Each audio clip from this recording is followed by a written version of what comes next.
aire condicionat, què fem? Consells per a... Bueno, a banda de mirar el bona vesprada, estar a casa tranquil·lets. Ampa Caballero estava amb un expert per a aconsellar-nos coses a fer. Mira, Ui, i està a fosques ahir... Mira-la, mira-la. Si la pots veure. Ampa... Sí, quan somriu la veig. Pràcticament a fosques. Aixina.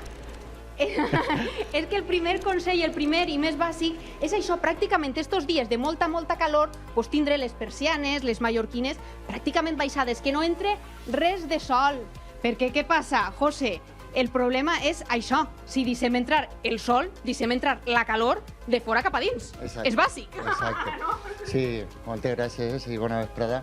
Lo que pasa es que si no nos protegemos del sol, igual que lo hacemos en la playa, con las viviendas, pues al final el sol entra y entra la calor. Es muy importante que por el día, como tú dices, lo tengamos cerrado, porque ocurre eso, ¿no? Y también es muy importante, bueno, pues que tengamos protecciones, ¿no? Esa protección solar, pero luego también, pues que tengamos... Els cristalls, no? Que, bueno, les finestres en este cas, que no sé si Raúl ho pot veure, anem a obrir esta, José, són molt més gruixes que les normals que estem acostumats a veure, veritat? Exacto, tenéis que la ventana ya es muy gorda y luego también el cristal que sea un cristal Climalit de doble, ¿no?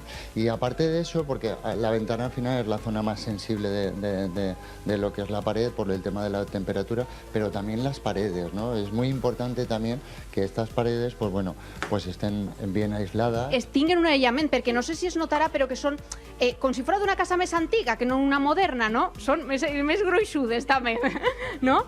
I tenim, de fet, ahí el que hi ha dins, el que amaguen les parets. Exacto, lo que tenemos aquí en las paredes pues es simplemente pues un aislamiento, ¿no? Puede ser corcho, lana de roca y luego como se acaba, ¿no? En un piso que queramos hacer una rehabilitación energética, bueno, pues luego se acaba con pladur. Se acaba con pladur como cualquier otra pared y ya no se nota, ¿vale? Estem perfectament aïllats i hem de dir fins i tot que d'un poc de cobertura, perquè hem tingut algun que altre problemeta. O sigui, l'aïllament sí que es nota. I, de fet, on es nota, que ho hem fet per comprovar, vingau.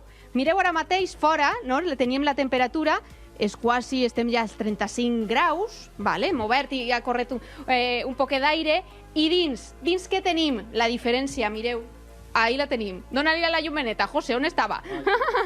Ahí. Ara mateix 25 graus. N'hi hauria 10 graus, però hem obert en diferents ocasions, però seria més encara la diferència tèrmica que podríem aconseguir, veritat? Sí, estos son lo que se llaman sistemas pasivos, que no gastan nada de energía y es la mejor protección que le podemos dar a una vivienda. Y además invito a todo el mundo que visite la página web de la Generalitat Valenciana que se llama renoveu.com. En ella vais a encontrar cosas muy buenas, como que la rehabilitación prácticamente sale gratis. Cualquier familia que tenga el bono social en la Comunidad Valenciana puede beneficiarse. Últims consells. Tema de la llum, poseu leds en casa, veritat? Llum, leds, que pugen la temperatura 2 graus i una altra coseta molt xula, mireu. Això per a que les portes estiguen ben aïllades. I més consells. En un altre... Bona vesprada. Jo me quedé per ací i anem a obrir, ara després, perquè el corrent també és molt bo. Adéu, companys.